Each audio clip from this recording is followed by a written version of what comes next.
자, 그러시면 오늘 요한복음 5장 19절에서 29절 말씀 함께 교도할 수 있도록 하겠습니다. 그러므로 예수께서 그들에게 이르시되 내가 진실로 진실로 너희에게 이르노니 아들이 아버지께서 하시는 일을 보지 않고서는 아무것도 스스로 할 수 없나니 아버지께서 행하시는 그것을 아들도 그와 같이 행하느니라. 아버지께서 아들을 사랑하사 자기가 행하시는 것을 다 아들에게 보이시고 또 그보다 더 큰 일을 보이사 너희로 놀랍게 여기게 하시리라. 아버지께서 죽은 자들을 일으켜 살리심 같이 아들도 자기가 원하는 자들을 살리느니라. 아버지께서 아무도 심판하지 아니하시고 심판을 다 아들에게 맡기셨으니 이는 모든 사람으로 아버지를 공경하는 것 같이 아들을 공경하게 하려 하심이라. 아들을 공경하지 아니하는 자는 그를 보내신 아버지도 공경하지 아니하느니라. 내가 진실로 진실로 너희에게 이르노니 내 말을 듣고 또 나 보내신 이를 믿는 자는 영생을 얻었고 심판에 이르지 아니하나니 사망에서 생명으로 옮겨느니라. 진실로 진실로 너희에게 이르노니 죽은 자들이 하나님의 아들의 음성을 들을 때가 오나니 곧 이때라. 듣는 자는 살아나리라. 아버지께서 자기 속에 생명이 있음 같이 아들에게도 생명을 주어 그 속에 있게 하셨고 또 인자됨으로 말미암아 심판하는 권한을 주셨느니라. 이를 놀랍게 여기지 말라. 무덤 속에 있는 자가 다 그의 음성을 들을 때가 오나니. 다 함께 읽습니다. 선한 일을 행한 자는 생명의 부활로, 악한 일을 행한 자는 심판의 부활로 나오리라. 아멘. 두 가지 사과 말씀드립니다. 오늘 제가 목소리 상태가 안 좋습니다. 감기에서 이제 회복되는 과정이어가지고 걸걸한데 좀 이해해 주시고, 또 한 가지는 오늘 설교가 굉장히 내용이 깊습니다. 그래가지고 사실은 오늘 설교를 제대로 하려면 3시간을 투자를 해야 되는데 이걸 제가 40분 안에 해야 돼가지고 방법은 하나밖에 없어요. 말을 1.5배속으로 할 겁니다. 다다다다다다. 평소도 빠른데 지금 오늘은 더, 그래서 정신을 바짝 차리지 않으면 여러분이 플로우를 놓칠 수가 있어요. 제가 이렇게 설교를 하다가 갑자기 방언이 터져버릴 수도 있습니다. 이해를 해주시고, 오늘 내용이 그만큼 이제 중요한 내용이고 우리 신앙의 핵심이 되는 그런 내용이 되기 때문에 또 내용을 다 뺄 수는 없어요.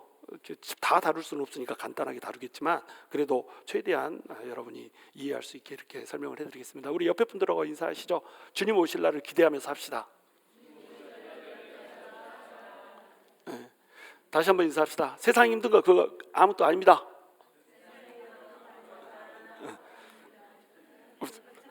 하여튼 문장이 조금 길어지면 안 따라해요. 아무것도 아닙니다. 여기까지만 따라하고. 자, 아들의 권한이라고 하는 제목으로 여러분과 함께 말씀 나누기 원합니다. 지금 오늘 이제 말씀은 예수님께서 베데스다 연못에 가가지고 38년 된 병자를 고쳐주고 난 후의 일이에요. 38년 된 병자를 고쳐준 시점이 근데 공교롭게도 어떤 시점이었어요? 바로 안식일이라고 하는 시점인 겁니다. 안식일에는 사실은 병을 고치면 안 된다 이런 규정이 율법에는 없어요. 근데 율법이 없는데 이 율법을 안식일에 일하지 말라 이랬기 때문에 일하지 말라는 이 안식일 규정을 잘 지키기 위해서 유대인들이 세워놓은 자기들의 전통이 있고 교훈이 있다고 그랬습니다. 이것을 세 글자로 미시나. 누가 그랬어요? 이따 피자 투조가 미시나라고 부릅니다. 이 미시나라고 하는 것은 사람이 세우는 전통이에요. 그래서 사람의 교훈, 사람의 전통, 장로들의 전통 이런 식으로 부르는 겁니다. 그러니까 하나님의 율법은 아니에요. 근데 이것을 그들은 자기들이 세워놓고 자기들이 율법이라고 부르는 거예요. 그래서 38년 된 병자가 아팠다가 몸도 못 움직이고 누워있다가 일어났으면 그것 때문에 막 기뻐서 춤을 춰야 될 거 아니에요. 생명이 죽으려다 살아났기 때문에 너무너무 좋아야 되는 겁니다. 그런데 이 죽은 종교를 가지고 있었던 유대교 지도자들은 왜 네가 안식일에 침상을 갖고 걸어가느냐, 너는 지금 돌 맞아 죽을 짓을 하고 있다 이렇게 한 거예요. 그러니까 이 사람은 또 지금 갑자기 38년 동안 누워있다가 일어나가지고 한 몇 분 만에 돌 맞아 죽게 생겼잖아요. 그래서 이 책임을 누구한테 떠넘겨요? 예수님한테 떠넘기게 되는 겁니다. 근데 그때는 예수님이 이제 누군지를 모르기 때문에 나에게 일어나서 걸어가라고 한 자가 그렇게 명령했기 때문에 내가 그대로 따를 뿐이에요. 내 잘못이 아니고 안식일에 걸어가라고 명령한 사람이 있다니까요. 이렇게 얘기를 한 거예요. 그리고 예수님이 그 사람을 이제 만난 겁니다. 너는 다시는 죄를 짓지 말아라. 더 악한 것이 생길 수도 있다. 이렇게 이제 말을 해준 겁니다. 그러면서 예수님이 날 고쳐줬구나 이제 그때서야 알게 된 거예요. 그래가지고 그냥 가만히 있으면 되는데 이거를 종교 지도자한테 가가지고 고자질을 해버린 겁니다. 예수님이 날 고쳐줬어 이렇게. 그러니까 종교 지도자들이 이제 예수님을 죽이려고 든 거예요. 안식일에 네가 하지 못할 일을 했다. 안식일에 어떻게 병자를 고칠 수 있냐? 막 이렇게 얘기를 했으니까 우리 예수님이 이렇게 얘기하면 이제 사실은 3년 후에 이제 예수님이 돌아가셔야 되기 때문에 I'm so sorry. 다음부터는 절대 안 그럴게요. no problem 막 이렇게 하면 되는데 우리 예수님이 그렇게 얘기한 게 아니라 어떻게 얘기를 했다고요? 내 아버지가 지금 안식일에 일하고 계시기 때문에 나도 지금 일한다 이렇게 말씀을 해버렸다는 거예요. 그러면서 내 아버지 하나님을 아버지라고 불러버린 겁니다. 하나님을 아버지라고 불렀다는 얘기는 나도 뭐라는 거예요? 하나님이라는 얘기가 되는 거예요. 하나님의 아들이니까 하나님이라는 얘기가 되어버린 겁니다. 그러니까 내 스스로 내가 하나님이야 이렇게 말해버린 거예요. 그러니까 안식일을 범한 것도 돌에 맞아 죽을 일인데 자기 스스로 하나님이라고 말해버렸기 때문에 정말로 돌에 맞아 죽어야겠구나 그렇게 해가지고 예수님을 죽이려고 드는 막 이런 상황이란 말이에요. 이런 상황 속에서 이제 예수님께서 이 말씀을 쫙 풀어주시는 겁니다. 왜 내가 하나님일 수밖에 없는지, 왜 내가 하나님의 아들일 수밖에 없는지 그 얘기를 말씀에 빗대어서 지금 쫙 설명을 해줘요. 19절 함께 읽습니다. 시작. 그러므로 예수께서 그들에게 이르시되 내가 진실로 진실로 너희에게 이르노니 아들이 아버지께서 하시는 일을 보지 않고는 아무것도 스스로 할 수 없나니 아버지께서 행하시는 그것을 아들도 그와 같이 행하느니라. 자, 먼저 예수님께서 그들에게 이르시되 내가 진실로 진실로 이렇게 얘기하고 있습니다. 진실로 진실로 이 말은 예수님께서 특별히 이제 요한복음에서는 강조를 하실 때 진실로 진실로 이렇게 두 번을 말씀하세요. 근데 진실로 진실로 이 말이 원어로 보면 어떤 단어일까요? 아멘입니다. 아멘 아멘 이렇게 얘기한 겁니다. 아까지 얘기했는데 아뜨 막 이런 거만 생각하고 그러면 안 되는데 아멘이라 뜻이에요. 아멘 아멘. 근데 이 아멘이 탈무드에 보면은 아멘이 어떤 단어의 약어라고 이렇게 돼 있어요. 이게 어떤 단어의 약어라고 탈무드에서는 설명하냐면 엘 멜리크 네만이라는 단어의 약어라고 생각해요. 그러니까 엘은 하나님이고 멜레크는 알죠 뭔지? 왕이란 뜻이고 또 네만은 뭐 뜻이죠? 이거는 모를 거예요. 이거는 신실하다 이런 뜻입니다. 그러니까 신실하신 왕 하나님 이런 뜻이에요. 우리 하나님이 우리 왕이시고 신실하시잖아요. 그러면 그 신실하신 왕이 우리한테 말씀하셨다. 그러면 그 일은 어때요? 반드시 이루어지는 겁니다. 절대 빗나갈 수가 없는 거예요. 그러니까 어떤 하나님의 말씀이 딱 떨어졌어요. 그러면 우리가 이제 아멘 이렇게 대답합니다. 그 말을 이제 우리는 예 동의합니다 이런 뜻으로 이해를 하고 있잖아요. 그게 맞아요. 그런데 왜 동의합니다 이런 뜻이 되냐면 신실하신 왕 하나님이 말씀하셨습니다 이런 뜻이 되는 거예요. 그러니까 절대로 그 말은 틀려질 수가 없습니다 이런 뜻이 되는 거예요. 그러면서 또 어떤 말이 내 마음속에 딱 와닿습니다. 그래가지고 내가 아멘 이렇게 대답하면 어떤 뜻이 되냐면 신실하신 왕 우리 하나님이 말씀하셨는데 나도 그 말씀에 신실하게 반응합니다. 내가 진짜로 동의하고 난 그렇게 살겠습니다 이럴 때도 어떻게 한다? 아멘 이렇게 하는 거예요. 그러니까 여기서 진실로 진실로 이렇게 번역된 이 단어는 아멘 아멘 이렇게 말하면서 하나님이신 신실하신 우리의 왕 하나님이 신실하신 우리의 왕 하나님이 이렇게 말씀하셨다 이렇게 말하려고 진실로 진실로 이렇게 말하고 있다는 겁니다. 그러니까 이 말은 틀릴 수가 있어요 없어요? 절대 틀릴 수가 없다는 거예요. 이건 하나님의 말씀인데 하나님한테 맹세라고 말씀하는 말이고 하나님 스스로 자기 이름을 대고 맹세한 말씀이신데 이 말씀은 절대 틀릴 수 없는 이런 말씀이야 이렇게 해놓고 나서 말을 해주는 거예요. 근데 이것이 어떤 말이냐면 아들이 아버지께서 하시는 일을 보지 않고는 아무것도 스스로 할 수 없다 이렇게 얘기하는 거예요. 자, 아들이 아버지께서 하시는 일을 보지 않고는 그러니까 나는 지금 뭐라는 거예요? 아들이라는 거예요. 아버지는 누구죠? 하나님이죠. 하나님의 아들이니까 나는 뭐라는 거예요? 하나님이라는 겁니다. 그렇죠? 하나님의 아들이니까 하나님이죠. 그러니까 나는 성자 하나님인데 성부 하나님께서 하시고자 하는 일 말고는 나는 하는 법이 없다는 얘기예요. 그러니까 내가 지금 하고 있는 모든 일은 하나님 아버지가 하기를 원하는 일이니까 한다. 이것이 예수님의 이 사역의 원칙이었습니다. 예수님의 사역의 원칙은 뭐냐면 하나님이 원하시는 일만 했어요. 이것이 우리 교회의 사역의 원칙이 돼야 됩니다. 저도 목회자로서 사역하면서 제가 가장 두려워하는 것 중에 하나가 뭐냐면 교회 일을 하는데 하나님의 일을 하는 것이 아니라 사람의 일을 하는 거. 이건 너무너무 두려워요. 여러분 우리 모두가 이걸 두려워해야 됩니다. 많은 사람들이 교회는 이렇게 운영돼야 된다, 교회는 저렇게 운영돼야 된다, 교회는 이렇게 하는 것이 옳다, 저렇게 하는 것이 옳다, 이 프로그램을 도입해야 된다, 이런 방식으로 해야 된다 자신 있게들 말합니다. 근데 진짜로 자신 있어요? 정말로 하나님이 그런 뜻으로 그런 방향으로 우리 교회를 끌고 가기를 원하실까요? 이거 굉장히 우리가 조심해야 되는 거예요.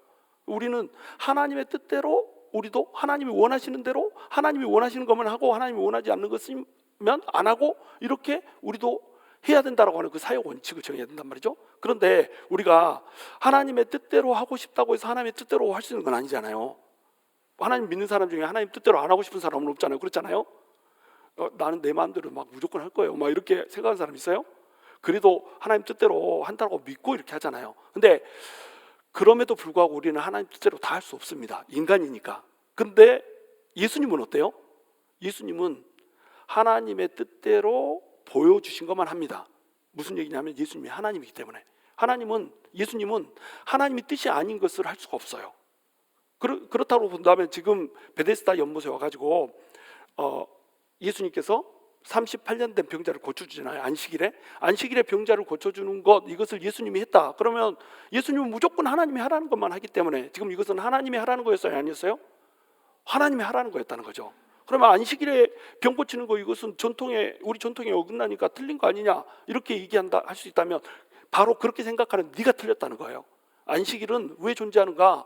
바로 안식일은 사람들의 생명을 구하려고 존재하는 거야. 그런데 너희는 오히려 사람들의 생명을 해치는 쪽으로, 사람의 생명이 살아나는데도 불구하고 그것을 불행해하는 쪽으로, 그것을 지탄하고 욕하는 쪽으로 너네는 흘러가고 있잖아. 그것이 너희가 하나님의 뜻대로 하지 않고 사람의 뜻대로 하고 있다는 증거야. 안식일이라고 하는 것은 하나님이 제정했고, 하나님의 아들인 나도 그 안식일을 제정할 때 같이 있었고, 안식일의 목적과 안식일에 무엇을 해야 되는 것과 안식일에 무엇을 하지 않아야 되는 것과 안식일을 어디까지 제한하고 어디까지 열어둘 것인가, 이 모든 것을 누가 결정했다는 거예요? 바로 하나님이 결정했고, 하나님과 같이 한 나도 결정했다는 겁니다. 왜냐하면 예수님이 하나님이시기 때문에. 그래서 요한복음 1장 1절 한번 시작. 태초에 말씀이 계시니라, 이 말씀이 하나님과 함께 계셨으니 이 말씀은 곧 하나님이시니라, 이렇게 나오잖아요. 이때 이 말씀이 하나님과 함께 계셨다, 말씀은 예수님이죠. 예수님이 하나님과 함께 계셨다 할 때, 함께라고 하는 단어가 굉장히 중요하다고 제가 이미 1장에서 설명을 해드렸어요. 헬라에는 함께라고 하는 단어가 굉장히 많습니다. 그래서 함께 하면은 N이라고 하는 단어가 있어요. N이라고 하는 단어는 뭐냐면, 이 건물 안에 우리가 지금 함께 예배 드리고 있죠. 이럴 때는 N을 쓰는 거예요. 우리가 함께 예배 드렸다 할 때 똑같은 함께지만 N 써가지고 함께 드렸다. 근데 우리 미정 집사님하고 민정 집사님이 같이 딱 나란히 앉아 있죠. 이렇게 나란히 앉아서 함께 있어요. 그러면 이건 뭐라고 그래요? 파라, 이렇게 얘기하는 겁니다. 그리고 우리 강훈경 집사님 뒤쪽에 우리 권수자 집사님이 딱 앉아 계시죠. 이렇게 함께 있죠. 이때는 뒤에 있으니까, 뒤에 오니까 메타, 이렇게 부르는 거예요. 다 달라요. 그러니까 함께라고 하는 단어가 한 단어 가지고 여러 가지 단어가 있습니다. 근데 우리 예수님이 하나님과 함께 계셨다 할 때, 말씀이 함께 계셨다 할 때, 이 함께라고 하는 단어는 프로스라고 하는 단어를 썼습니다. 프로스라고 하는 단어는 무슨 뜻이라고 그랬죠? 다 잊어버렸어요. 감사합니다. 또 우려먹고 있어요. 함께라고 하는 단어는, 여기서 함께는 프로스는 뭐냐면 마주보고 함께 있다는 뜻입니다. 마주보고 있다는 것은 계속 논의하고 의논하고 같이 모든 것을 함께 결정한다는 이런 뜻이에요. 교제의 의미를 갖습니다. 그래서 우리 예수님은 성자 하나님으로부터 계속 같이 하나님과 계시면서 삼위의 하나님이 하나가 돼가지고 같이 있으면서 같이 결정했어요. 그러니까 이 세상을 창조할 때 인간을 창조하자 하시면서 우리 하나님이 어떻게 창조하세요? 우리가 우리 형상을 따라서 인간을 창조하자. 우리가 이렇게 얘기했잖아요. 우리가 창조했습니다. 창조의 순간부터 하나님, 예수님, 성령님이 같이 이렇게 논의해서 창조를 하셨죠. 그리고 또 이 땅에 사람들이 바벨탑을 세웠어요. 바벨탑을 세워서 하나님께서 땅 가운데 흩어져서 땅을 정복하고 다스리라고 살라고 그랬는데, 그 명령에 불순종하고 우리끼리 모여 살자 해가지고 바벨탑을 세워버렸거든요. 그러니까 하나님 뭐라고 그러세요? 자, 우리가 내려가서 저들을 보자. 자, 우리가 저들의 언어를 흩어버리자, 이렇게 하잖아요. 어떻게 했어요? 자, 우리가 이랬습니다. 여기서도 예수님이 거기에 함께 있었어요.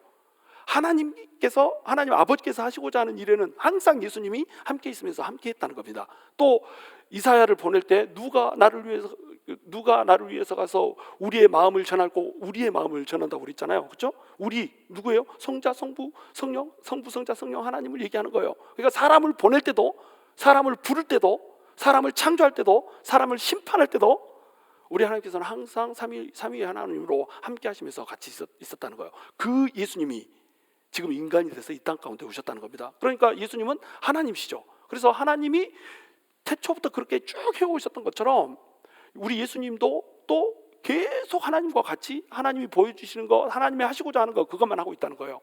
그러면은 지금 아버지께서 행하시는 그것을 아들도 그와 같이 행하느니라, 아버지께서 행하시고자 하는 것을 아들이 행했다는 거예요. 그러면 안식일에 와가지고 베데스다 연못에 38년 된 그 환자 한 명을 고쳐준 건 하나님이 하고자 하는 일이었죠. 그렇죠? 근데 여러분 생각해 보세요. 거기 베데스다 연못에 떨어져서 빠져가지고 병을 고치고자 하는 사람들이 한 명만 있었던 게 아니잖아요. 수도 없이 많이 모여 있었습니다. 그런데 예수님이 찾아간 건 누구예요? 38년 된 환자 한 사람, 이 사람 한 사람이었어요. 여러분 만약에 제가 찾아갔으면 어떻게 됐을까요? 제가 찾아갔으면 아무것도 못했겠죠. 근데 제가 그 병을 고칠 수 있는 능력이 있었으면 어땠을 것 같아요? 집단으로 모아놓고 여러분 아픈 곳에 환부에 손을 얹어 보십시오 해가지고 야라바라 칸가라바 막 이렇게 하고 병든 자들은 나을지어다 막 이렇게 하지 않았겠어요? 그죠? 집단 치유를 했겠잖아요. 우리 예수님도 집단으로 치유할 수 있는 능력이 있었을까요? 없었을까요? 있었습니다. 베데스다의 연못에 모이는 전부 모든 사람을 다 고칠 수 있었어요. 우리 예수님은 그렇게 할 수 있었습니다. 그런데 예수님이 그곳에 간 목적은 병자들을 고치고자 하는 목적이 아니었어요. 메시지를 주고자 하는 목적이었습니다. 그 메시지를 누가 주고자 하는 거예요? 하나님이 주시고자 하는 겁니다. 베데스다에 38년 된 환자 놓이는 그 사람이 누구를 상징한다고요? 하나님의 법을 받았음에도 불구하고 법을 지키지 않고 죄악 가운데 38년 동안을 방황했던 이스라엘 백성들을 그대로 상징하는 거예요. 근데 이 사람이 자비의 집에서 은혜를 받고도 은혜 받고 나서도 어떻게 했습니까? 예수님을 만나고 나서는 예수님이 나를 고쳐줬어야 하고 예수님을 죽음으로 내몰아 버리잖아요. 예수님을 배신해 버립니다. 어때요? 유대교 믿는 이스라엘 백성들하고 지금 똑같다는 거예요. 이게 너희다. 이게 너희야. 하나님께서 안식일을 주셔서 이 안식일을 뭐 일하지 말라 이렇게 했다고 하는 이유로 미시나 만들어가지고 이렇게 저렇게 하나님을 잘 믿는 것 같이 너네가 그러고 있지만 사실은 너네는 하나님의 뜻대로 하지 않고 사람의 뜻대로 하고 있으면서 38년 된 병자처럼 누워서 아무것도 자기 힘으로는 할 수 없는, 자기 스스로는 자기를 절대로 구원할 수 없는 그런 존재가 너네들이야. 너네를 위해서 내가 온 거야. 그 메시지 주려고 38년 된 병자 한 사람만 딱 집어서 그 사람 고쳐준 거야. 이렇게 얘기한 겁니다. 안 그러면 다 고쳐줬죠. 그 사람을 일으켜서 38년 된 병자 한 사람을 돌아다니게 하는 게 이게 목적이 아니었어요. 어떤 게 목적이냐면 정확히 구원의 메시지를 주고자 하는 게 목적이었습니다. 자기 스스로 자력으로 구원받을 수 없는 사람들, 나를 붙잡으면 나올 수 있다라고 하는 것을 얘기해 주고 싶었던 거예요. 자, 20절. 아버지께서 아들을 사랑하사 자기가 행하시는 것을 다 아들에게 보이시고 또 그보다 더 큰 일을 보이사 너희로 놀랍게 여기게 하시리라. 여러분, 이 안식일의 논쟁이요, 이때만 있었던 게 아닙니다. 공관복음서를 보면 이 안식일 논쟁이 있기 전에 수많은 안식일의 논쟁이 있었어요. 근데 안식일의 논쟁이 왜 생겼냐면 안식일에 뭐 벼 이삭을 뜯어먹고 막 이런 것 때문에 막 생겼잖아요. 안식일에 병 고치고 막 이런 일이 생겼는데 38년 된 환자를 고치는 거, 이것은 사람이 할 수 있어요, 없어요? 38년 동안 누워 있습니다. 아무것도 못하고 누워 있어요. 사람의 힘으로 할 수 있을까요, 없을까요? 있었으면 누군가가 했지. 38년 동안 왜 누워 있겠어? 아무것도 할 수 없으니까, 아무도 고쳐줄 수 없으니까 38년 동안 누워 있었던 거 아니에요? 근데 38년 동안 누워 있는 사람을 예수님이 가서 그냥 낫기를 원하느냐 이렇게 했는데, 누가 여기를 빠쳐줄 사람이, 내도 안 했어요. 낫기를 원하느냐, 여기다 누가 빠쳐줄 사람이 없어요. 그러니까 일어나 걸어라, 고쳐달라는 얘기도 안 했는데 고쳐줘 버립니다. 그 사람이 간절히 바랬기 때문도 아니에요. 믿음이 좋았던 것도 아니에요. 믿음도 없어요. 죄 때문에 병이 생겼어요. 근데 그 사람을 예수님이 말씀 한마디로 그냥 일어나서 걸으라 하니까 일어나 걸어버려요. 이거 뭘 증명하는 거예요? 예수님이 안식일의 주인, 안식일을 제정하신 분이시고, 이 예수님이 안식일뿐만 아니라 율법까지 제정하신 바로 그 하나님이구나 하는 것을 증명해 버린 겁니다. 그래서 아버지께서 아들을 사랑하사 자기가 행하시는 것을 다 아들에게 보이셨단 말이에요. 너 가서 이 베데스다에서 이 연못에 누워있는 38년 된 환자를 이렇게 세워라. 그렇게 하면 예수님이 가서 그냥 다 보여준 대로 가서 그렇게 행했다는 거예요. 그것이 큰 일입니다. 이것만 봐도 예수님이 하나님이라고 하는 사실을 알 수 있어요, 없어요? 알 수 있습니다. 근데 그들이 믿어요, 안 믿어요? 믿지 않아요. 그러니까 자, 이걸 보이고 나서 또 어떻게 해서요? 이보다 더 큰 일을 예수님께서 하셔가지고 너희를 놀랍게 할 거야, 이렇게 합니다. 이렇게 말씀하시고 나서 두 가지를 말씀하세요. 첫 번째는 뭐냐면 생명을 죽이고 살리고 하는 일, 그러니까 생명을 죽었던 자들에게 생명을 주는 일을 하겠다는 거예요. 두 번째는 하나님만 할 수 있는 심판을 하는 일, 이 두 가지를 하겠다는 겁니다. 그래서 이것 때문에 놀랍게 만들겠다는 얘기를 해요. 그게 이제 21절 22절인데요 21절 봅니다. 아버지께서 죽은 자들을 일으켜 살리심 같이 아들도 자기가 원하는 자들을 살리느니라, 이렇게 돼 있죠. 아버지께서 죽은 자들을 일으켜 살리심 같이. 자, 구약 성경에서는 죽은 자들을 일으켜 살리는 이야기들이 나와요, 안 나와요? 구약 성경에 죽은 자가 죽었다가 살아나는 이야기 나옵니까, 안 나옵니까? 나오잖아. 어디에 나오죠? 엘리야가 누구를 살리죠? 엘리야가 누구를 살려요? 사르밧 과부의 아들을 살리잖아요. 그리고 엘리샤가 또 누구를 살리죠? 수넴 여인의 아들을 살리잖아요. 그렇죠? 죽었던 아들들을 살립니다. 그러면 엘리야가 살렸어요? 사르밧 과부의 아들은 엘리야가 살렸습니까? 하나님이 살렸습니까? 하나님이 살렸죠. 그 다음에 수넴 여인의 아들은 엘리사가 살렸어요? 하나님이 살렸어요? 하나님이 살렸죠. 그러니까 그때마다 죽었던 사람들을 살리는 일은 누가 있었냐면 하나님이 하셨다는 겁니다. 하나님 아버지가 하셨다는 거예요. 생명이 하나님한테 있어요. 그렇죠? 생명은 하나님한테 있습니다. 그래서 맨 처음에 사람을 흙으로 지어서 만들어 놓고 거기다 뭐 하죠? 하나님이 콧김을 훅 불어넣잖아요. 코에다 김을 불어넣어요. 숨을 불어넣습니다. 그러면서 그 사람이 뭐가 되죠? 생명이 되잖아요. 그게 아담 아니에요? 흙이 사람이 돼버립니다. 그러니까 하나님한테만 생명이 있어요. 피조물한테는 생명이 있어요? 없어요? 없습니다. 천사가 생명을 줄 수 있어요? 없어요? 없어요. 하나님만이 생명을 줄 수가 있습니다. 그러니까 이 흙이었던 아무 생명이 없는 그 흙한테 생명을 불어넣어가지고 아담을 만들어줘 버렸단 말이에요. 그리고 이미 죽어져 버린 사람, 이미 죽어서 이제 도무지 살 수가 없는 이 사람한테 하나님이 다시 생기가 돌아오게 하셔가지고 살려버렸습니다. 그걸 누가 하셨다고요? 하나님이 하셨다고요. 자, 그런데 이제는 이 죽은 자들을 일으켜 살리심 같이 이제 예수님이 온 후로는 사람을 살리는 일을 누구를 통해서 한다고요? 예수님이 하신다고. 예수님이 사람을 살리는 일을 합니다. 왜냐하면 예수님이 뭐예요? 하나님이시니까. 예수님이 뭐예요? 빛이니까. 예수님이 뭐예요? 생명이니까. 그래서 요한복음 1장 서론에서 예수님을 뭐라고 합니까? 나는 빛이요 생명이라 이렇게 얘기하잖아요. 어둠 가운데 빛을 밝힐 수 있는 분이시고 또 죽어있는 자들에게 생명을 주시는 분.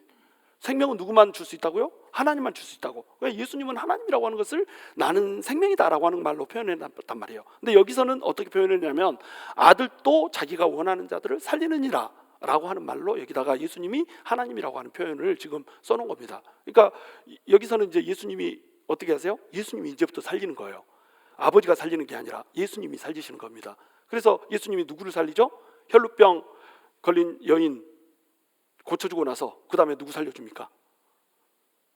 회당장, 야이로의 딸, 이런 거 모르면 안 돼요. 이거는 대답 안 하면 안 되는데, 이건 주일학교 아이들도 대답하는 건데, 회당장 야이로의 딸을 살려주잖아요. 근데 살려줄 때 뭐라고 얘기해요? 달리다 쿰 이렇게 얘기하잖아요. 달리다가 무슨 뜻이죠? 달려간다 뜻이에요. 달리다 따라 이런 뜻입니다. 따라 쿰은 뭐예요? 일어나라. 따라 일어나라. 이러니까 어떻게 됐어요? 딸이 벌떡 일어났습니다. 그때 만약에 예수님이 하나님이시니까 말씀의 능력이 있잖아요. 그래가지고 달리다 쿰 할 때 달리다를 말 안 하고 그냥 쿰 이렇게 했으면 어떻게 됐을까요? 그 옆에 앉아서 기도하고 있던 제자들 베드로, 요한, 야고보 전부 다 벌떡 일어났어야 돼. 그렇잖아요. 쿰 했으니까 벌떡 일어나야죠. 근데 어떻게 하세요? 달리다 쿰 따라 살아나라. 나인성 과부의 아들이 죽었습니다. 관 속에 이미 들어갔어요. 근데 관에다가 손을 얹고 예수님이 말씀하십니다. 청년아 일어나라. 그러니까 청년이 어떻게 되세요? 뻘딱 일어나 버렸습니다. 그렇죠? 자, 나사로의 묘지에 갔습니다. 그래서 나사로가 죽어서 이미 나흘이 돼버렸어요. 나흘째가 되면 도무지 살아날 수 없다고 생각됩니다. 이 나사로의 묘지 가서 어떻게 합니까? 나사로야 나오거라 이렇게 얘기했습니다. 만약에 그 나사로의 무덤 앞에 가서 나오거라 이렇게 했으면 어떻게 됐을까요? 그 주변에 있는 무덤에 있는 사람들 다 살아서 나오는 겁니다. 그렇잖아요? 근데 우리 주님이 나사로야 나오거라 이렇게 했단 말이에요. 누구만 살렸어요? 원하는 자만 선택해서 살린 겁니다. 나사로의 이름 뜻이 뭐죠? 나사로의 이름 뜻. 나사로는 꼭 알아야 됩니다. 이게 헬라어 이름이에요. 헬라식 이름입니다. 히브리식 이름을 헬라식으로 바꿨어요. 근데 히브리식 이름으로 뭐냐면 이게 엘리에셀이에요. 엘리에셀에서 엘을 쏙 빼고 이걸 니에셀 이렇게 나사로 비슷하죠? 이렇게 해서 변형이 된 겁니다. 엘리에셀은 무슨 뜻이죠?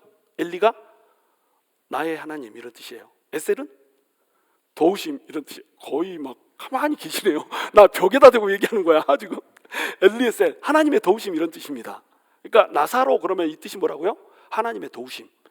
그래서 부자와 나사로 얘기할 때에 부자는 부자이고 존귀한데도 불구하고 이름이 있어요 없어요? 이름이 없습니다. 근데 거지는 이름이 있어요 없어요? 이름이 있습니다. 나사로라고 하는 이름이 있어요. 그렇죠? 자, 부자는 죽어서 어디에 갔습니까? 음부에 갔죠. 나사로는 거지인데 죽어서 어디에 갔어요? 낙원에 갔죠. 그러면은 왜 부자는 음부에 가고 나사로는 낙원에 갔을까요? 나사로가 낙원에 간 이유는 돈이 없어서입니까? 그러면 우리 다 돈 버려불고 거지로 살아야 되는 거예요? 천국 가려면? 나사로의 이름의 뜻에 그 비밀이 있는 겁니다. 나사로의 이름 뜻이 뭐라고요? 하나님의 도우심. 인간의 힘으로는 천국에 갈 수 없습니다. 구원을 받을 수 없습니다. 그 어떤 사람도 자기 어떤 능력으로, 어떤 노력으로, 돈으로, 자기 지혜로, 자기 권력으로 구원에 이룰 수 없어요. 오직 예수 그리스도의 도우심, 하나님의 도우심을 받는 사람만이 천국에 갈 수 있습니다. 그러니까 거지한테 이름을 주는 거예요. 나사로. 비유잖아요. 부자와 거지 나사로의 비유입니다. 이거는 실화가 아니고 비유를 예수님이 말해주면서 부자한테는 이름을 안 주고 나사로한테 이름을 준 이유, 오직 하나님의 도우심을 통해서만 구원을 받는다는 거예요. 근데 공교롭게 예수님께서 마지막에 사람을 살리는 기적을 베푼 사람 이름이 뭐라고요? 나사로라니까요. 원래 원명이 뭐라고요? 엘리 에셀, 나의 하나님의 도우심. 나의 하나님의 도우심이 있는 사람은 일어날 수 있는 거예요. 그러면 하나님 누구를 도우시는 겁니까? 하나님의 도우심을 필요로 하는 사람을 돕는 거예요. 하나님의 도우심을 필요로 하는 사람, 나는 구원할 수 없습니까? 나는 내 힘으로는 도무지 구원받을 수 없습니다. 나는 내 안에 공력으로, 내 선한 일로, 내 착한 일로, 내 지혜로 도무지 구원받을 수 있는 힘이 절대 없습니다라고 하는 것을 철저히 인정하면서 예수 그리스도만을 붙드는 사람, 이 사람만이 구원받을 수 있는 사람이에요. 근데 이 사람을 우리 예수님께서 뭐라고 불러요? 예정하셨다 이렇게 부르는 겁니다. 그러니까 예수님께서는, 우리 하나님께서는 구원받을 영혼들을 이미 예정하셨어요. 제 얘기가 아니고 에베소서에 나옵니다. 이미 택정하셨어요. 이미 예정하셔가지고 이제 구원을 하시기로 작정을 해놓은 겁니다. 이것을 우리 하나님께서 이렇게 할 때에 이걸 구속 언약이라고 부르거든요. 언약에는 3가지 종류가 있는지 아시죠? 너무 헤비한가요 오늘? 다 들은 얘기잖아. 그래도 3가지 언약이 있는 거 아시죠? 첫 번째 언약은 행위 언약. 네가 이대로 하면 죽고 이대로 하면 살고 이대로 하지 않으면 죽는다, 뭐 이런 게 행위 언약이에요. 두 번째는 은혜 언약. 뭐 하거나 안 하거나 상관없이 불쌍하니까 그냥 살려주는 거 은혜 언약입니다. 세 번째는 구속 언약이에요. 이 구속 언약 때문에 행위 언약도 있고 은혜 언약도 있는 거예요. 구속 언약이라고 하는 것은 뭐냐면 하나님이 이 세상을 만듭니다. 이 세상을 창조하실 때 사람들을 위해서 창조를 하셨어요. 이 세상을 다 창조해 놓으시고 제일 나중에 사람을 창조하시는데 사람이 창조의 목적입니다. 창조의 가장 궁극적인 목적은 사람이에요. 사람을 왜 만드셨는가? 사랑의 대상자로 만드셨습니다. 그래서 나를 사랑할 사람, 나는 사람들을 사랑하고 사람은 나를 사랑하고, 그래서 사랑의 대상자로 서로 사랑을 주고받는 상대, 이 대상을 하나님께서 만드셨어요. 이게 사람입니다. 근데 사랑을 하려면 전제 조건이 뭐예요? 자유의지입니다. 자유의지가 있어야 그걸로 하나님을 미워할 수도 있고 하나님을 거절할 수도 있고 하나님한테 무관심할 수도 있고, 그런데 이 모든 가능성을 배제하고 그냥 하나님을 사랑하기로 선택해서 사랑하는 거예요. 이래야 사랑이 성립이 되는 겁니다. 그래서 하나님께서 자유의지를 주셔버렸어요. 자, 이제 저희가 질문합니다. 하나님은 전능하십니까? 전능하지 않습니까? 전능하시죠. 그런데요, 하나님이 할 수 없는 게 하나 있습니다. 하나님이 할 수 없는 게 하나 있어요. 그러면 하나님이 전능하지 못하다는 뜻이 돼버리거든요. 이단이 하나 생기나 보다 이렇게 생각할 수 있는데, 하나님이 할 수 없는 거 한 가지가 있는데 그게 뭐냐면, 나는 죽어도 못 믿겠다고 뻗대는 사람을 믿게 만드는 일을 못합니다. 왜냐하면 하나님께서 자유의지를 주셨거든요. 네가 하나님을 믿고 안 믿고 선택할 수 있어. 네가 결정할 수 있어. 이렇게 자유의지라고 하는 것을 주셨어요. 이 자유의지를 주셨기 때문에 이 사람이 자기가 나는 죽어도 하나님 못 믿겠어 막 이렇게 얘기해버리면은 하나님이 그래도 믿어 이놈아, 믿는 마음을 막 주입시키고 막 이렇게 하지 않습니다. 믿지 않는 대로 내버려 두세요. 이걸 유기라고 부르는 거예요. 그러니까 모든 사람들은 죄 때문에 전부 다 자유의지가 주어지는 순간에 자유의지로 하나님을 버리기를 선택할 수 있는데, 모든 사람은 하나님을 떠났기 때문에 하나님의 영광에 이르지 못하게 모두가 죽게 돼 있어요. 전부 유기되어 있는 상태입니다. 이 중에 예수님께서 딱 오셔가지고 나를 통하여서만 하나님한테 갈 수 있다. 나를 통하면 너네 죄를, 하나님을 떠난 죄를 다 씻고 하나님한테 갈 수 있어. 내가 빛이야, 내가 생명이야, 나를 통해서 생명을 얻어야 돼 딱 하고 예수님이 오셨습니다. 여기에 부름을 받고 오는 사람들은 전부 다 살려주기로 결정을 하신 겁니다. 이게 예제정이에요. 근데 하나님의 전능하심이라고 하는 입장에서 보면은 그 하나님한테로 돌아오지 않고 하나님한테로 돌아올 사람들, 하나님한테 떠나 있지 않고 하나님한테로 돌아올 사람들이 하나님 입장에서는 다 아세요, 모르세요? 전부 아시는 겁니다. 예정이에요. 그래서 예수님이 이미, 하나님은 이제 창조를 하실 때부터 딜레마에 있는 거죠. 창조를 하고 자유의지를 줘서 고등한 생물로 만들어가지고 하나님과 사랑을 주고받는 이런 사이가 되면은 틀림없이 하나님을 배신할 거라고 하는 이 전제 조건이 반드시 성립이 되는데, 그러면은 이 사람들을 어떻게 해야 되는가? 그때 우리 예수님께서 내가 가서 저 사람 지금 손가락질 당한 사람 다 여기 있는 저 사람 삿대질하도록 욕하지 마세요. 지금 하나님이 삿대질하는 겁니다. 저 사람 이렇게 건지겠다라고 하나님께서 언약을 맺어 놓은 겁니다.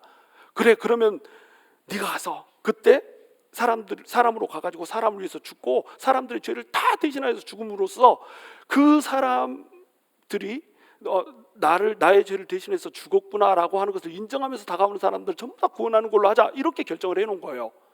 자, 이렇게 해가지고 결정을 해놨기 때문에 이제 원하는 자들은 그럼 어떤 자들이 되겠어요? 예정된 자들입니다. 여러분, 우리 하나님이요, 만인 구원론 막 이렇게 얘기하죠. 만인 구원 아닙니다. 만인 대제사 정론은 맞는데 만인 구원론 아니에요. 만인을 다 구원하지 않았습니다. 누구만 구원했어요? 예정되고 택정된 자만 구원했습니다. 그 말을 이제 다른 식으로 표현하면 예수님께로 나오기로 작정하고 선택한 자들만 하나님께서 구원하셨다는 거예요. 내가 내 백성, 나에게 허락된 백성, 나한테 맡겨진 백성들을 내가 구원하려고 왔다, 이렇게 말씀하세요. 다 구원하러 왔다, 이렇게 말하지 않으세요. 근데 여러분은 그 수많은 사람들 중에 택정되고 예정됐기 때문에 이 자리에 와서 앉아 있는 거 아니에요. 태초 이전에 이미 여러분들은 하나님의 설계도 안에 들어있기 때문에 여기 와서 지금 앉아 계시는 겁니다. 그리고 하나님의 말씀을 듣고 있는 거예요. 자, 그래서 우리 하나님께서 자기가 원하는 것을 살리리라, 우리 예수님께서 이렇게 말씀하신다는 거예요. 그 전에는 구약 시대에서는 아버지가 이렇게 살리셨는데 지금 이 시대부터는 예수님께서 직접 살리신다는 거예요. 자, 그다음에 두 번째로 놀라운 일을 행하시는데, 이 놀라운 일이 뭐냐면 22절에 나옵니다. 아버지께서 아무도 심판하지 아니하시고 심판을 다 아들에게 맡기셨으니. 원래 구약 시대에서는 심판을 누가 있어요? 하나님 아버지가 있습니다. 예를 들어서 고라 자손이 막 아론한테 막 대들고, 다단과 아비람과 온이 모세 당신만 정치적으로 막 왕이냐면 이렇게 대들고 할 때 전부 다 땅 갈라가지고 집어넣어 버렸잖아요. 심판하셨습니다. 그렇죠. 그리고 또 그 미리암과 아론이 그 모세가 장가를 가잖아요. 새 장가를 구스 여자한테. 그리고 장가 드는 것만 뭐라고 하면 되는데, 사실 장가 가는 것도 뭐라고 할 수 없어요. 가나안 사람들하고 이게 통혼하지 말라고 그랬지, 이방인들하고 통혼하지 말라고 명한 건 아니거든요. 그러니까 뭐 별로 문제 삼을 것도 없습니다. 그런데 그것만 또 문제 삼아도 되는데, 너만 선지자냐, 나도 하나님하고 말하고 대화하거든, 왜 너만 왕짓거리하냐, 막 이렇게 하면서 겨들어 버렸습니다. 그랬더니 하나님이 미리암한테 문둥병이 걸리게 해버렸어요. 하나님이 심판하신 겁니다. 그런데 모세가 비니까는 다시 들어오게 이렇게 만들죠. 그러니까 이 구약 시대에서는 하나님이 전부 심판했단 말이에요. 이스라엘 백성들이 말 안 듣고 이럴 때 광야를 돌게 하셨던 것도, 그 다음에 예루살렘 성이 이 바벨론한테 망하게 하신 것도, 나중에 AD 70년에 로마 제국한테, 디도 장군한테 망해서 예루살렘 성이 완전히 초토화되고 돌 위에 돌 하나 남게 안 되게 있게 만드신 것도 전부 뭐예요? 하나님의 심판이었습니다. 하나님께서 다 심판하셨어요. 그런데 예수님께서 오시고 예수님께서 부활하시고 난 이후에는 누가 심판하세요? 예수님이 심판하십니다. 여기 보시면은 아무도 심판하지 않으시고 아버지가 아무도 심판하지 않으세요. 누가 심판하시냐면 아들이 심판합니다. 심판을 다 아들에게 맡기셨으니, 이때 심판을 다 아들에게 맡기셨으니 이렇게 번역되어 있는데, 이 번역은 사실 조금 문제가 있는 번역입니다. 이 번역은 원래 뭐라고 번역해야 되냐면 모든 심판을 아들에게 맡기셨으니, 이렇게 번역을 해야 돼요. 모든 심판이라고 하는 것은 뭐냐면 심판의 모든 종류를 얘기하는 겁니다. 우리 과거, 현재, 미래 모든 죄들, 그 다음에 영혼, 육의 모든 죄들, 이 죄악들에 대한 심판을 예수님께서 전부 심판하신다는 거예요. 자, 우리 주님께서 마지막 날에 오실 때, 사람들이 한 번 죽는 것은 정해진 것이로되 사람에게는 반드시 뭐가 있어요? 심판이 있어요. 이 심판을 누가 하세요? 예수님이 하세요. 구약 시대에는 누가 했어요? 하나님이 하셨어요. 근데 이제는 누가 하신다고요? 예수님이 하신다고요. 그럼 그게 무슨 차이가 있어요? 이렇게 얘기할 수 있죠. 그 차이에 대해서 이제 얘기해 주는 겁니다. 그렇게 하시는 이유에 대해서 얘기해 줘요. 23절 함께 있습니다. 시작. 이는 모든 사람으로 아버지를 공경하는 것 같이 아들을 공경하게 하려 하심이라. 아들을 공경하지 아니하는 자는 그를 보내신 아버지도 공경하지 아니하느니라. 이렇게 돼 있죠. 이것이 그 이유입니다. 왜 아들한테 생명을 살리는 권한도 아들한테 주고 심판하는 권한도 아들한테 줬는가? 그것은 바로 이 아들이 아버지한테로부터 보내심을 받았고, 아버지한테로부터 보내심을 받은 이 성자 하나님 자체라고 하는 거, 이것을 알게 해주려고 이 권한을 줬다는 거예요.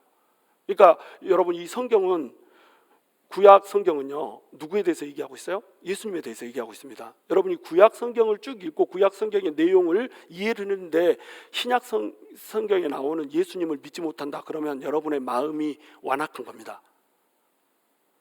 마음이 완악하기 때문에 믿지 않아요. 그러니까 구약 성경을 딱 읽고 구약 성경을 하나님의 말씀으로 딱 받아들이잖아요. 그러면 예수님을 믿지 않을 수가 없습니다. 그렇게 돼 있어요. 왜냐하면 구약 성경에서는 예수님이 오신다라고 하는 것에 대해서 330번이나 예언을 하셨어요. 아브라함의 자손으로 온다. 여자의 후손부터 시작합시다. 여자의 후손으로 온다. 아브라함의 자손으로 온다. 그 다음에 또 유다의 자손으로 온다. 그 다음에 다윗의 자손으로 온다. 그 다음에 나귀를 타고 오실 것이다. 평강의 왕으로 온다. 그 다음에 십자가에 못 박혀가지고 이게 손발에 구멍이 뚫릴 것이다. 옆구리에 구멍이 뚫릴 것이다. 여기에서 막 피를 흘려낼 것이다. 나무에 매달릴 것이다. 나무에 매달려 있을 때, 십자가에 매달려 있을 때 예수님의 통으로 짠 속옷을 나눠 가질 것이다. 전부 얘기해놨습니다. 처녀의 몸에서 날 것이다. 다 얘기해놨어요. 이 얘기 중에서 자기 스스로 이룰 수 있는 게 있고, 예를 들어서 새끼 나귀를 타고 온다. 자기가 새끼 나귀 이거 예언 읽고 타고 올 수 있습니다. 이런 건 자기가 할 수 있어요. 그런데 예수님이 태어나는 순간에 호적조사를 하는 거, 10년 만에 한 번씩 있었던 호적조사를 예수님이 뱃속에서, 엄마 뱃속에서 자 호적조사 하세요 이렇게 해가지고 베들레헴에 가서 얘기 나고, 나사렛에 살던 사람이 베들레헴에 가서 얘기 나고 이렇게 할 수 없습니다. 그리고 이 모든 것을 다 이뤘다고 해보세요. 자, 그리고 나서 내가 하나님의 아들이야. 나 십자가에 못 박아 죽여봐. 내가 한 5만 불 줄 테니까 나 십자가에서 못 박게 죽여. 내가 하나님의 아들이라는 걸 증명하자. 이렇게 하고 예수님이 빌라도한테 사바사바 했을까요? 그래서 죽어서 뭐가 남는데? 그러니까 십자가에 죽으면서 예언이 완성이 되는 겁니다. 그리고 부활하면서 예언이 완성이 되는 거예요. 이게 모든 것이 성경에 전부 기록되어 있다는 거예요. 그리고 그 기록되어 있는 내용들이 전부 문자 그대로 이루어졌습니다. 그리고 이것이 성경에만 기록된 것이 아니라 세상 역사 속에도 기록되어 있어요. 플라비우스 요세푸스라고 하는 유대의 저명한 학자, 이 역사학자는요, 예수님이 마술을 행하기도 하고 기적 같은 일을 행하시고 해서 유대인 백성들은 이 사람을 메시아라고 부르기도 했다, 막 이런 식의 얘기를 써놨습니다. 그 사람은 예수를 믿지 않는 사람이었어요. 세상 학자였습니다. 그리고 로마의 학자들, 티타누스라고 하는 학자, 이 사람도 예수님에 대해서 다 적어놨어요. 예수님이 실제로 존재했고 실제로 기적을 행했고 실제로 성경에 나와 있는 그 얘기들을 다 그대로 기록은 하지 않았지만 이런 일들이 있었다라고 하는 것을 감지할 수 있게 다 기록해놨어요. 세상학자들도 기록해놨습니다. 그리고 그 세상학자들이 기록해놓은 그 기록보다 성경의 역사적 기록이 더 가치가 없는가? 역사적으로 가치 없지 않아요? 여러분, 다른 경전, 예를 들어서 불경 또는 코란 이런 것들은요, 하여라, 하지 말아라, 이런 도덕에 대한 가르침들이 많습니다. 근데 성경의 가르침은 뭐예요? 역사 속에서 하나님이 어떻게 일하셨는가를 말씀하세요. 성경은 역사서가 엄청나게 많습니다. 사복음서 역사서고요, 사도행전 역사서고요. 벌써 신약 성경의 27권 중에 5권이 역사서입니다. 역사서라고 하는 건 뭐예요? 역사적으로 실제로 있었던 일들을 그대로 기록해놓고 거기에 하나님 말씀을 녹여놨다는 거예요. 근데 예수님이 돌아가시고 나서 몇 년 안에 써진 줄 아세요? 대부분 30년, 40년 안에 다 써졌습니다. 여러분이 생각하는 세종대왕 어쩌네, 이순신 장군이 천국 갔네 어쩌네 하면서 이순신 장군이 어쩌네, 마호메트가 어쩌네, 알렉산더 대왕이 어쩌네 그러면서 역사 다 믿죠? 그 역사가 몇 년 후에 써진지 아세요? 그 사람들 죽고 나서 수백 년 후에 써진 것들이에요. 다 수백 년 후에 써진 것도 역사라고 믿잖아요. 근데 복음서는 예수님이 죽고 나서 30년, 40년 이내에 써졌다니까요. 어떤 것이 역사적으로 더 가치가 있어요? 신약 성경에 써져 있는 복음서가 역사적으로도 가치가 있어요. 그리고 그 역사에 나오는 지명들, 인명들 전부 실제로 존재했던 사람들이라고 하지, 비문을 통해서 역사 고증을 통해서 다 사실로 다 밝혀졌습니다. 자, 그러면 복음서에 나오는 말들 믿을만해요? 믿을만하지 않아요? 그냥 대놓고 봐도 믿을만한 겁니다. 이대로 믿지 않을 수가 없는 거예요. 이것을 믿지 못한다, 구약 성경을 보고 예수님에 대해서 믿지 못한다, 신약 성경 복음서를 보고 예수님에 대해서 믿지 못한다, 그러면 그 사람은 그냥 마음이 완악한 겁니다. 역사적으로 검증이 안 된 게 아니고 마음이 완악한 거예요. 그럼 마음이 완악하다 그러면 자기 스스로 믿지 않기로 선택했기 때문에 유기받은 자라는 거예요. 유기받았다는 게 하나님이 버렸다는 게 아닙니다. 내가 하나님의 빛을 비췄는데 그 빛으로 나오기를 선택하지 않았다는 거예요. 자, 이것을 하나님께서 알게 해주시려고 예수님한테 뭘 줬다는 거예요? 예수님한테 생명을 살리는 능력을 줘버렸다니까요. 나사로 살리고 혈루증 걸린 여인 다음에 회당장 야이로의 딸도 살리고 나인성 과부도 살리고 이렇게 해서 사람들을 진짜로 살려버렸습니다. 사람들을 살리는 걸 보면 아니 죽은 사람을 어떻게 살리냐고, 사람이 어떻게 죽은 사람을 살리냐고. 그래서 우리 묻잖아요. 어떻게 죽은 사람을 사람이 살리냐, 예수 안 믿는 사람이 물어봅니다. 그럼 우리 뭐라고 대답해요? 그러니까 예수님이 하나님이지. 너무 간단해요. 예수님 하나님으로 그냥 믿으면 되는 겁니다. 그거 가르쳐 주려고, 아버지하고 아들이 똑같다라고 하는 것을 가르쳐 주려고 우리 주님께서 예수님에게 그 심판의 능력도 주고 또 뭣도 줬다는 거예요? 사람을 살리는 생명의 능력도 줬다는 거예요. 이 놀랄만한 일들을 줬다는 겁니다. 그러니까 내가 하나님은 사랑하는데 예수님을 사랑하지 않겠어, 이러면 뭐예요? 거짓말입니다. 하나님을 사랑하면 반드시 예수님을 사랑할 수밖에 없어요. 근데 유대인들은 나는 하나님은 공경해, 그런데 예수는 아무래도 짝퉁인 것 같아, 그래가지고 예수 죽이려고 하잖아요. 이게 뭐예요? 하나님을 믿지 않았던 증거라고 하는 겁니다. 지금 서 있잖아요. 예수님이 와서 서 있잖아. 보내주기로 한, 구약에서 보내주기로 한 그 모습 그대로 딱 와서 서 있잖아요. 그러면 구약을 그대로 믿고 하나님의 말씀 그대로 믿었다면, 아, 예수님이 보내주기로 한 그 메시아구나, 그냥 그대로 받아들이고 믿으면 되는 거예요. 근데 그걸 못 믿어버려. 아, 제가 너무 말이 빠른가요? 캐치하고 계시나요? 아, 그러면은 계속 이 속도로 keep going. 자, 그래서 24절 또 내가 진실로 합니다. 내가 진실로 너에게 이르노니 내 말을 듣고 또 나 보내신 이를 믿는 자는 영생을 얻었고 심판에 이르지 아니하나니 사망에서 생명으로 옮겼느니라. 자, 그러면은 이 예수님을 하나님 아버지와 동급으로 생각하고 공경하는 사람에게 어떤 복이 주어지느냐? 세 가지의 복이 주어집니다. 과거, 현재, 미래 세 가지의 복이, 시제적인 복이 주어져요. 첫 번째 복은 뭐예요? 영생에 이른다는 복입니다. 영생을 얻었다는 복이에요. 영생을 얻었다는 건 뭐예요? 지금 현재의 복일까요? 미래의 복일까요? 과거의 복일까요? 현재의 복입니다. 예수를 딱 믿는 그 순간에 우리는 영생을 이미 누려버려요. 아니, 곧 죽는데요. 죽고 나서 부활합니다. 계속 살아요.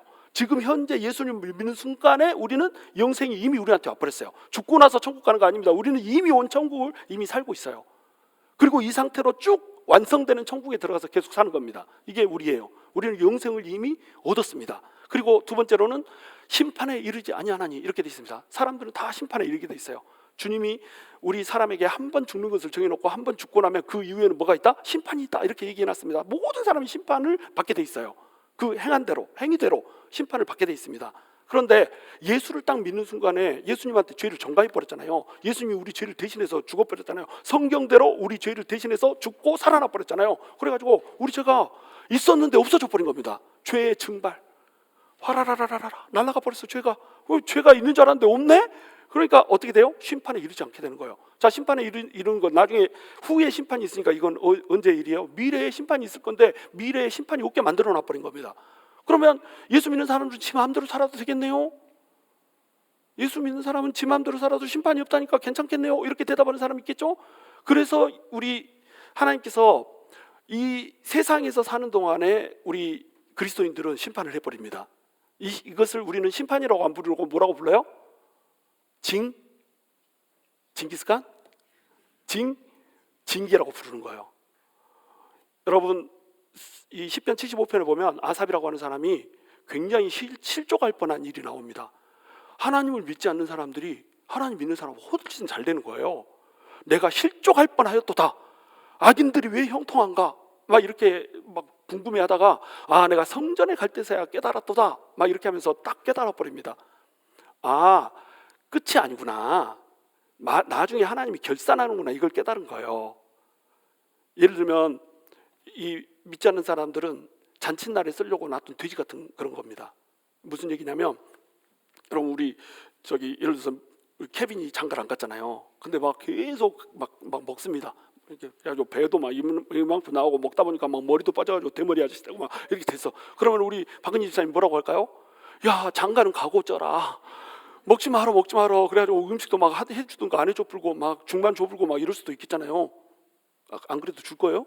장가 가든 말든? 내 새끼니까. 근데 돼지가 막 지 맘대로 먹고 막 뚜루뚜루 찌릅니다. 그러면 어떻게 해요? 그대로 찌라고 놔둬요. 돼지니까. 나중에 잔칫날 되면 이거 잡을 거니까. 그렇잖아요. 유기된 자들은 잔칫날에 쓰려고 놔둔 돼지와 같은 거예요. 하나님께서 내버려 두십니다. 그래서 막 열심히 돈 쫓고 막 성공 쫓고 이래가지고 성공하고 출세하고 돈 잘 벌고 이렇게 되잖아요. 악인들이 형통하는 것 같잖아요. 내버려 두십니다. 내버려 두세요. 그리고 나중에 어떻게 하세요? 주님이 오실 때 그때 딱 심판하십니다. 근데 우리 하나님을 믿는 백성들, 하나님의 자녀들은 어때요? 하나님을 믿는 자녀들은 심판이 없잖아, 나중에. 그런데 하나님의 자녀답게 살기를 요구하잖아요. 내가 거룩한 즉 너희도 거룩하라. 하나님께서 하나님의 자녀답게 살기를 요청하잖아요. 하나님께서는 우리가 부자 되는 거 원하지 않습니다. 우리가 행복하는 거 원하잖아요. 하나님께서 우리한테 요청하는 건 뭐냐면, 우리가 정결해지고 성결해져서 빛의 자녀답게, 하나님의 자녀답게 사는 거 원하시는 거예요. 그러니까 우리는 조금만 잘못하면 기뽕생이를 팍 또 조금만 잘못하면 이쪽 귀도 딱, 그 더 잘못하면 발로 팍 이렇게 해가지고 아이고 죽겠어. 저 예수 믿지 않는 사람은 그렇게 죄 짓고 살아도 아무 말도 안 하는데 나는 마음속으로 형제를 조금 미워했어. 그 사람이 나한테 겁나게 잘못했어. 누가 봐도 그 사람 잘못이야. 근데 내가 이만큼 미워했어. 그랬더니 미워했다고 회개하라고. 히브리서 통해서 곽형일 목사 통해 가서 회개 안 하면 큰일 난다, 호적에서 빼분다, 막 이런 얘기하고 막 이러면은 여러분 들으면서 속이 상해요, 안 상해요? 왜 나만? 이렇게 되잖아요. 왜 나만 그럴까요? 하나님 새끼니까. 하나님 새끼니까. 여러분, 그래서 하나님 말씀하십니다. 너는 사생아가 아니다. 넌 버린 자식이 아니다. 넌 남의 자식이다. 내 자식이다. 그러니까 내 자식이니까 내가 너를 징계한다. 하나님 분명히 이렇게 말해놓고 우리를 채찍으로 때리십니다. 왜 예수 믿는 사람이 예수 믿지 않는 사람보다 더 못 사냐고요? 예수님이 우리한테 바라는 게 예수 닮은 사람을 바라시기 때문에 그렇습니다. 이 세상에서는 예수 믿는 사람이 예수 안 믿는 사람보다 더 못 될 수 있는 확률이 높다고 생각하십시오. 왜냐하면 예수 믿는 사람답게 살아야 되잖아요. 거짓말하고 사기치고 이렇게 살잖아요. 예수 믿지 않는 사람들이 이렇게 살면 돈 잘 먹고 잘 벌고 잘 먹고 잘 삽니다. 근데 예수 믿는 사람이 이렇게 살잖아요. 그러면 하나님이 꺾어버립니다. 또 끊어버리세요. 그래가지고 다시 심습니다. 회개하고 돌이켜서 다시 시작하게 만드세요. 정결하기를 원하시기 때문에, 하나님의 사랑하는 백성으로 만들기 원하시기 때문에, 그래야지 나중에 더 큰 영광, 고난을 뛰어넘는 영광을 누릴 수 있기 때문에. 그래서 그렇게 여러분이 안 되는 거예요. 울상 짓지 마세요. 얼굴 찡그리지 마세요. 주님이 언젠가 여러분한테 고난에 넘어서는 영광을 주는 그 순간이 온다니까요. 그러려고 주님이 우리 심판 대신에 징계라고 하는 것을 우리한테 주시는 겁니다. 그리고 이제 사망에서 생명으로 옮겼느니라. 우리는 죽을 수밖에 없는 자였어요.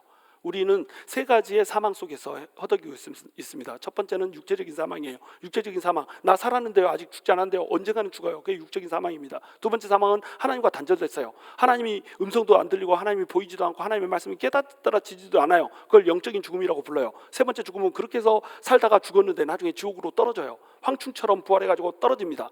지옥불에 영원히 영벌을 받게 됩니다. 그걸 둘째 사망이라고 불러요. 이 세 가지 사망 속에서 살아요. 근데 예수님이 이 사망 속에서 사는 이유가 뭐라고 예수님이 말씀하세요? 이게 죄 때문이라고 말씀하세요. 그리고 예수님이 너네 죄를 내가 다 담아버렸다, 너네 죄를 내가 십자가에서 다 감당해버렸다, 이제 너네 죄가 후루룩 날아가 버렸어. 없어. 아무리 눈 씻고 찾아봐도 죄가 없네. 아이고 어쨌을까, 천국 가였을겠네. 이렇게 해서 우리를 천국에 보내버린다는 겁니다. 그래서 우리는 사망에서 뭘로 옮겨버렸어요? 생명으로 옮겨버렸어요. 육체적으로 생명이 생겨버렸습니다. 우리 죽고 나면 어떻게 돼요? 영광스러운 몸으로 부활해버립니다. 그리고 죽고 나면 어떻게 됩니까? 죽기 전에도 지금도 어떻게 돼요? 하나님하고 기도하면 하나님께서 기도 중에 막 우리 마음속에 감동을 주십니다. 말씀을 읽으면 말씀이 막 깨달아지고, 그래가지고 눈물이 펑펑 납니다. 찬양하는데 막 하나님이 느껴져가지고 막 울고, 막 어쩔 때는 울다가 또 막 너무 막 기뻐가지고 막 울면서 춤추고 웃고 그럽니다. 그래가지고 막 엉덩이에 털나고 울다가 웃었으니까 이렇게 막. 그래서 크리스찬들은 전부 다 엉덩이에 털난 사람들, 울다가 웃었으니까 이런 사람으로 우리가 살아가고 있는 거예요. 왜요? 사망에서 생명으로 옮겨버렸으니까. 영원히 사는 존재로, 우리가 영원히 죽는 존재에서 바뀌어져 버렸다는 거예요. 과거의 변화. 과거에 영원히 죽을 수밖에 없는 존재였는데 지금 영원히 사는 존재로 과거가 완전히 바뀌어버렸습니다.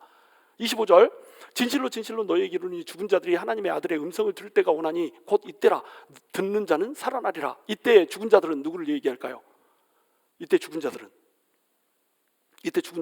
예수 그리스도를 모르는 자들, 아직 예수 그리스도의 구원 안으로 들어오지 못한 자들, 이런 사람들 다 죽은 자입니다.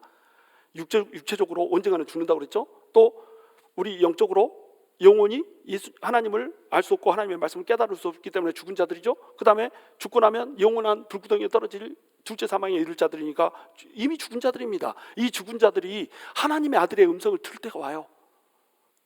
그때가 언제입니까? 바로 이때라. 지금 현재 성경에서 말하는 이때는 언제예요? 우리 예수님이 말하고 있는 이때라. 지금 이때야. 너네가 죽은 자들인데 죽은 자들이 언젠가는 하나님의 음성을 들을 때가 오는데 지금 이때야. 지금 하나님의 말씀이 떨어지고 있어. 이 말씀을 너네가 들으면 살아나는 거야. 이렇게 얘기하고 있어요. 말씀을 들으면 살아납니다.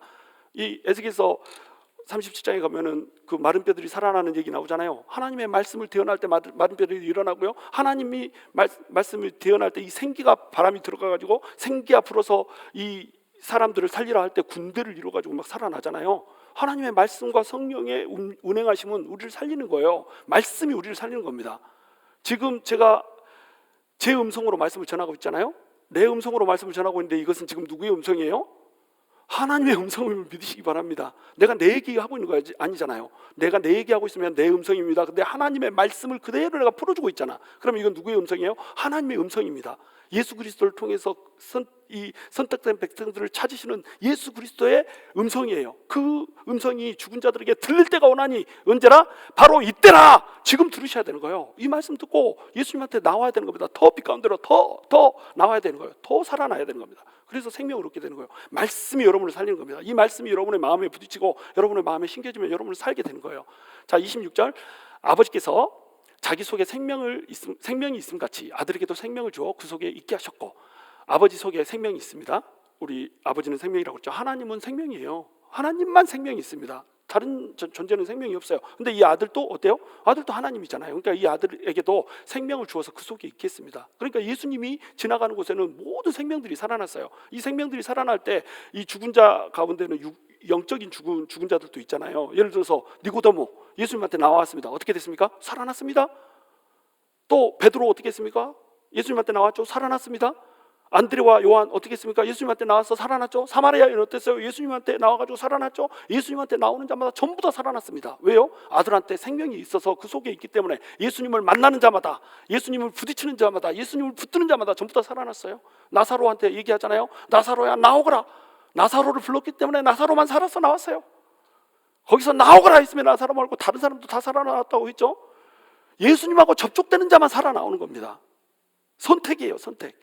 예수님의 도우심으로만 살 수 있다고 생각하고 그 도우심에 손을 내미는 사람만, 예수님이 내민 손을, 나의 손을 내밀어서 잡는 사람만 살아날 수 있게 이렇게 만들어 놨단 말이에요. 자, 27절, 또 인자됨으로 말미암아 심판하는 권한을 주셨느니라.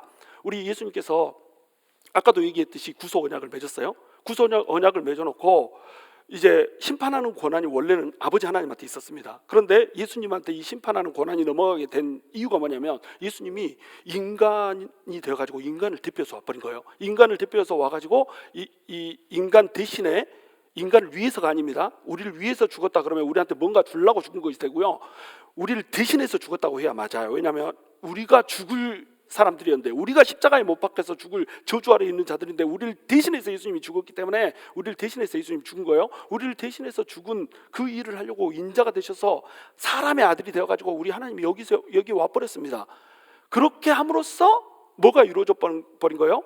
구속 언약이 이루어져 버린 거예요.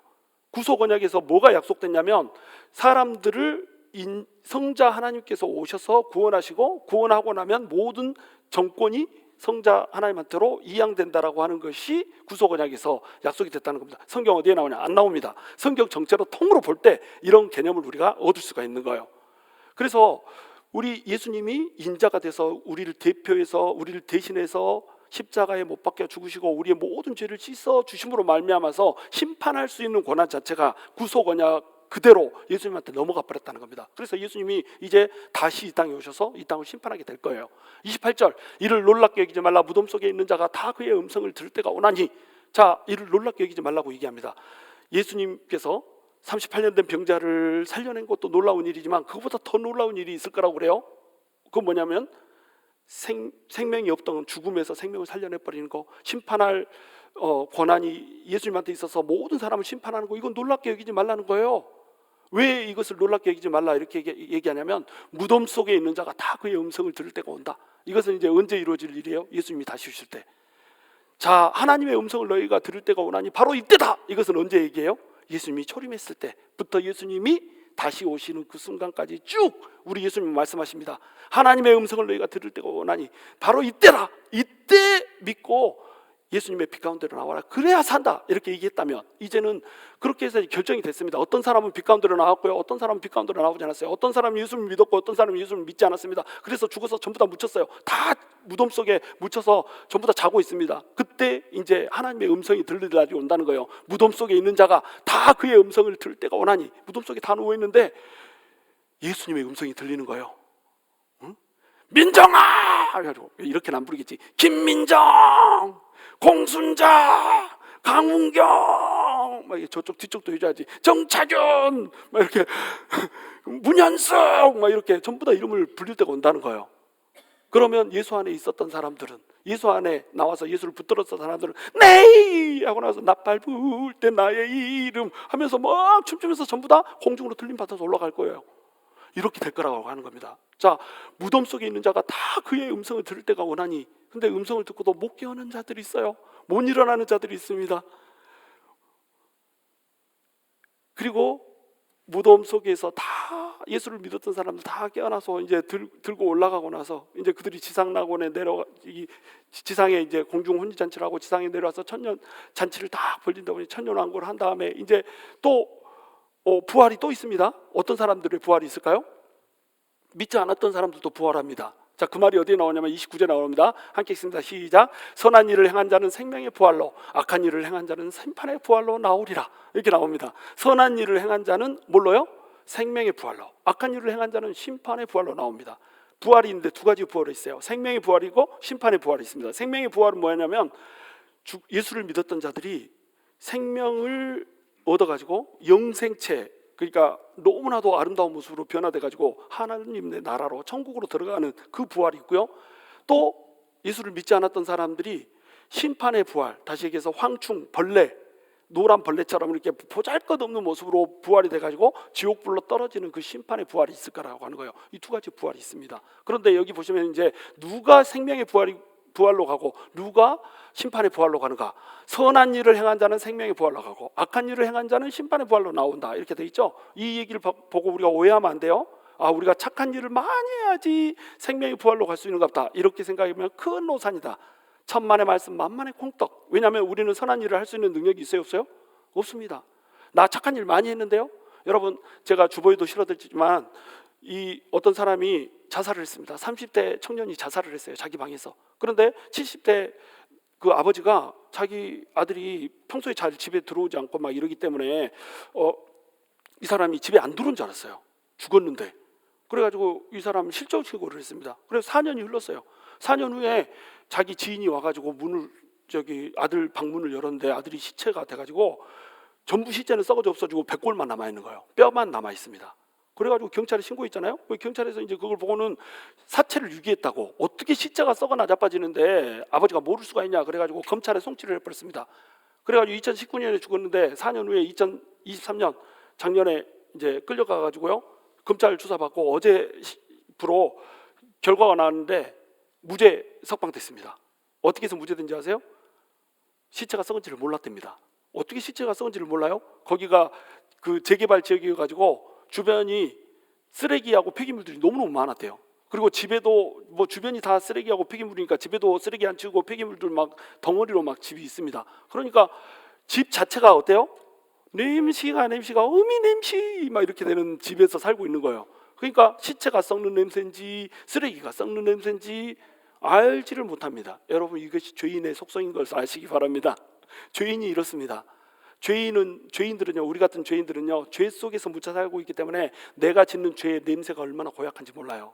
내가 얼마나 고약한 죄인이고 내가 얼마나 이 심각한 죽음의 위협에 처해 있는지 그 사실을 우리는 알지 못합니다. 우리는 다 괜찮다고 생각해요. 내 속으로 나는 이 정도면 착하다고 생각합니다. 나는 이 정도면 됐다라고 생각합니다. 그런데 천만의 말씀 만만의 콩떡이니까요, 우리는 전부 악합니다. 모든 인간은 하나님의 선하심 앞에서 공력이 하나도 없이 다 무너질 수밖에 없어요. 그러면 여기서 선한 일이라고 하는 것은 뭔가, 선한 일을 행한 자라고 하는 것은 뭔가, 이 선한 일은 뭐냐면 예수님이 이 모든 사람들이 죄 때문에 이 썩어져가는 폐기물 가운데서 다 그 자기의 죄 몫을 감당하고 죽어야 되는데, 예수님이 자, 내가 어둠 속에 있는 너네한테 빛을 줬다, 죽음밖에 없는 너네한테 생명을 줬다라고 빛과 어둠을 밝히는, 빛과 그 다음에 죽음을 없애는 생명을 줬어요. 그러면 이것을 보고 아, 내가 있는 상태가 너무 더럽구나, 내 죄가 너무 더럽구나, 이렇게 해가지고 어떻게 해야 돼요? 빛 가운데로 나아갑니다. 이것을 선한 행위라고 얘기를 하는 겁니다. 선한 행위는 뭐냐? 하나님이 빛을 줬을 때 그 빛으로 걸어가는 거예요.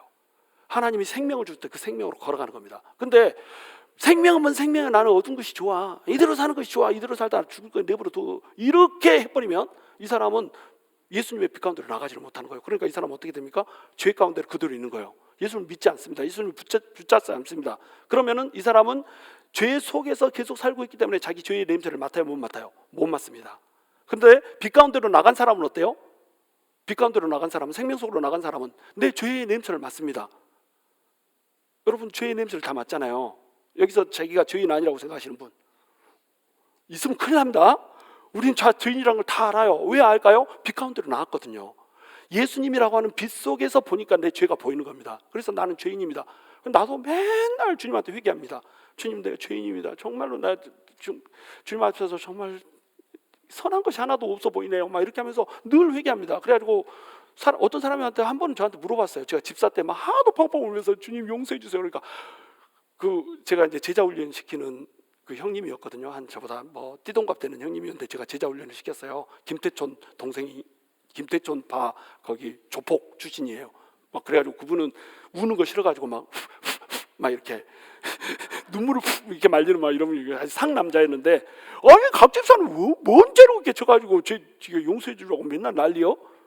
근데 내가 지을 죄가 뭐가 많겠어요. 학생이 공부하는데 그때 한참 공부나 열심히 하고 막 이런데 근데 이만한 죄들도 하나님 다 보게 하시는 거예요. 왜냐하면 빛으로 나왔기 때문에. 여러분이 빛으로 나온 사람의 속성은 뭐냐? 선한 일을 행할 수밖에 없게 돼 있습니다.